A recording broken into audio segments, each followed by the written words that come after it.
Magandang gabi po sa ating mga giliw na taga-subaybay. Miyerkules pong muli, 10 ng Hunyo sa taong 2015. Kaya't muli pong sumasahing papawid ang programang ito upang maghatid ng mga huling kaganapan sa mga paaralan sa buong sangay ng Kabanatuan at upang tumalakay ng mga usaping may kaugnayan sa mga programa ng kagawaran ng edukasyon. Ako po si Alan David Valdez. Sa ngalan po ng ating Schools Division Superintendent, Dr. Rod Arason, ako po naman si Jane Valderrama. Makakasama po ninyo muli kami sa isa na namang edisyon ng palatuntunang DepEd Hour.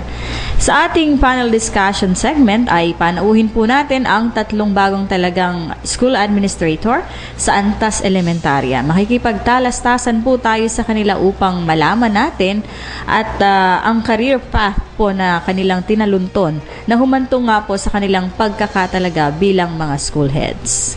Sa ating teleturuan ay tatampok natin ang ikalawang module sa asignaturang Ingles para sa Season 5. Sa module pong ito ay makakasama natin bilang teacher presenter si Ginang Mary Jane Domingo Salvador mula sa Mabini Homicide Elementary School na tatalakay sa aralin tungkol sa tamang paggamit ng hyphen sa compound words. At para makapiling na natin ang ating mga piling panauhin ngayong gabi, tunghayan na po natin ang ulo ng mga balita.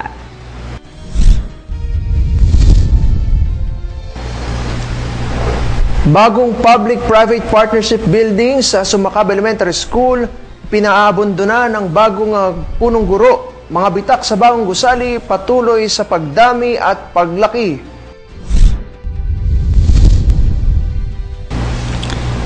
Dalawang-daan at 48 nagsipasa sa 2014 Accreditation and Equivalency Test. Nakibahagi sa 7th ALS A&E Commencement Exercises.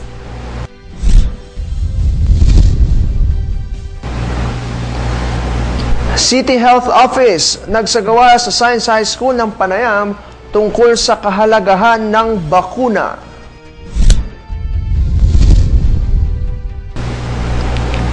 Kampanya ng Camtinio National High School para sa pagsasakatuparan ng Senior High School Program, puspusan.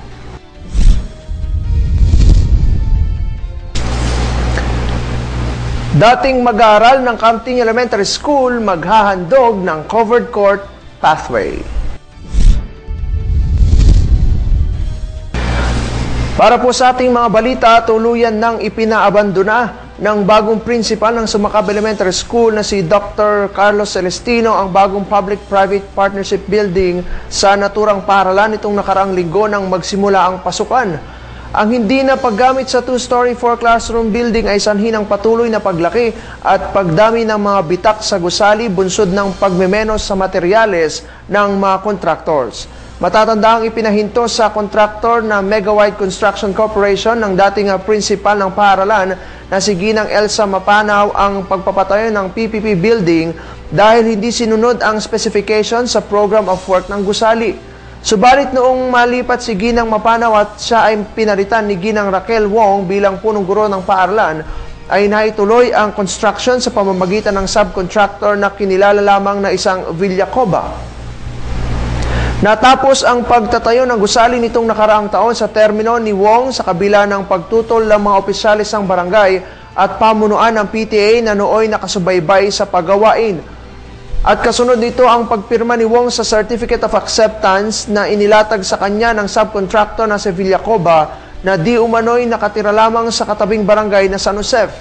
Subalit noong itinalagang punong guro si Dr. Carlos Celestino bilang kapalit ni Wong, napansin ng bagong principal ang mga bitak sa iba't ibang panig ng gusali pati na rin ang bahagyang pagsubsob ng pathway sa ikalawang palapag. Kaya nga't bago pa nagsimula ang unang araw ng pasukan ay ipinag-utos na ng bagong punong guro ang pag-aabandona sa PPP building upang hindi malagay sa peligro ang mga mag-aaral na gagamit nito. Sa kasalukuyan ay wala pang malinaw na hakbang ang pamunuan ng DepEd Cabanatuan kung anong gagawin sa bagong gusali. Ang malinaw lamang sa pangyayaring ito di umano ay ang kapabayaan ng constructor na Megawide Construction Corporation, ng subcontractor na si Villacoba at ng dating nakatalagang punong guro ng paaralan na nagresulta sa paggastos ng milyon-milyong pondo ng bayan sa pagpapatayo ng PPP building sa Sumakab Elementary School. Ginawaran na kahapon ng Katibayan ng Pagtatapos ang 248 na pumasa sa Accreditation and Equivalency Test ng Alternative Learning System na isinagawa noong Disyembre ng nakaraang taon. Mismong si OIC Regional Director Rizalino Jose Rosales ang nag-abot ng mga diploma sa mga nagsipasa, katulong si Ginang Rhea Vergara na gumanap bilang panauhing pandangal sa 7 commencement exercises ng ALS A&E na idinaos sa Cinematry ng Robinson's Mall. Kasama rin sa mga sumaksi sa gawain si Superintendent Rod Razon, mga taga-Masid Pansangay, mga taga-Masid Pampurok at mga ALS implementers sa pamuno ni ALS Supervisor Josie Palyok. Sa pananalita ni OIC Regional Director Rosales, pinapurihan niya ang mga taong nasa likod ng masiglang implementasyon ng alternative learning system sa sangay ng kabanatuan. Idinagdag din niya na sa pagbibigay puri ang pangasiwaan ng mga pribadong paaralang patuloy na nakikipagtulungan bilang pangunahing stakeholders ng DepEd Kabanatuan. Matapos ang kulang 4 na oras na seremonya ay sinundan ito ng isang salo-salo sa Larmarang na dinaluhan ng mga key officials ng Regional Office at ng Division Office. Samantala, sa malawakang programa ng Kagawaran ng Edukasyon at Kagawaran ng Kalusugan, ang City Health Office ng Lungsod ng Kabanatuan ay nagsagawa ng isang oryentasyon tungkol sa Expanded Program Immunization o EPI sa Science High School nitong nakaraang Hunyo 5. Ang mga mag-aaral sa ikapitong baitang ang naging tagapakinig sa nasabing panayam. Layunin ng CHO ng lungsod na mabigyan ng kaalaman ng mga mag-aaral sa kahalagahan ng bakuna sa kalusugan ng isang tao.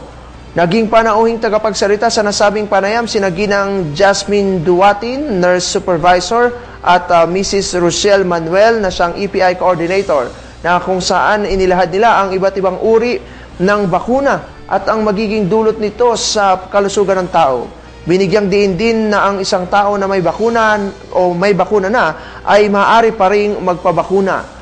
Nagbigay din ng ilang paalala ang mga tagapanayam sa gurong tagapayo ng grade 7. Ito ay tungkol sa pagmomonitor sa mga mag-aaral matapos na mabakunahan, reaksyon ng katawan ng mga bata at ang paggawa ng mga forms na kinakailangan o kakailanganin sa nasabing programa. Bilang ikalawang hakbang ng naturang oryentasyon, isasagawa ang mass vaccination sa Agosto taong kasalukuyan. Puspusan ang isinasagawang kampanya ng Sangay ng Kabanatuan para sa pagsasakatuparan ng senior high school bilang bahagi ng ganap na implementasyon ng K-12 curriculum sa taong panruan 2016-2017. Sa Camtinio National High School, naglunsad ng forum ang administrador at mga guro ng paaralan kung saan ay inanyayahan ng mga magulang ng mga mag-aaral ng grade 10 upang paliwanagan tungkol sa mga bagay na nauukol sa senior high school. Nagbigay ng pananalita ang mga guro na itinalagang magturo sa mga kursong ipagkakaloob ng City NHS, kabilang na ang gas at STEM, SMAU, cookery, consumer electronics at beauty care.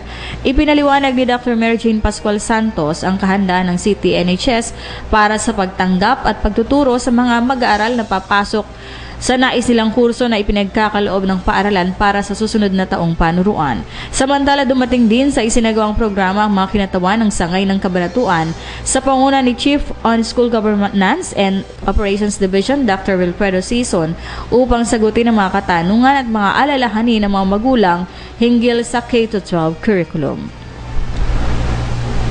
Sa iba pang mga balita, isang dating mag-aaral ng Camtinio Elementary School ang maghahandog ng proyekto para sa kapakanan ng mga mag-aaral. Maghahandog si Ginoong Florante Mercado ng covered path walk na magdurugtong sa PPP building at main road ng paaralan. Kapag tag-ulan kasi ay hindi makadaan ang mga mag-aaral na nagkaklase sa naturang gusali dahil binabaha ang daan patungo rito. Naging posible ang paghahandog ni Ginoong Mercado dahil sa pakikipag-ugnayan ng GPTA President ng paaralan na si Ginang Florida Cape na dating naging guro ni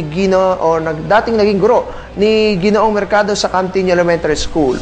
Kamakailan ay inilibot ng punong guro ng Camtinio Elementary School na si Ginang Melody Montevergen si Ginoong Mercado sa lugar na pagtatayuan ng covered court o ng covered pathwalk. Nagsilbi ring pagkakataon ang pagbisita ni Ginoong Mercado upang makaniig muli ang kaniyang mga dati pang mga guro katulad ni Ginang Jocelyn Bumanlag at Ginang Miguel Acosta. Si Ginoong Mercado ay nag-aral hanggang grade 4 sa Camtino Elementary School samantalang nakapagtapos naman ang kaniyang iba pang mga kapatid hanggang grade 6. Inaasahang maitatayo ang covered pathwalk bago matapos ang Hunyo ng taon. At yan po ang mga balita para sa DepEd Hour sa oras na ito.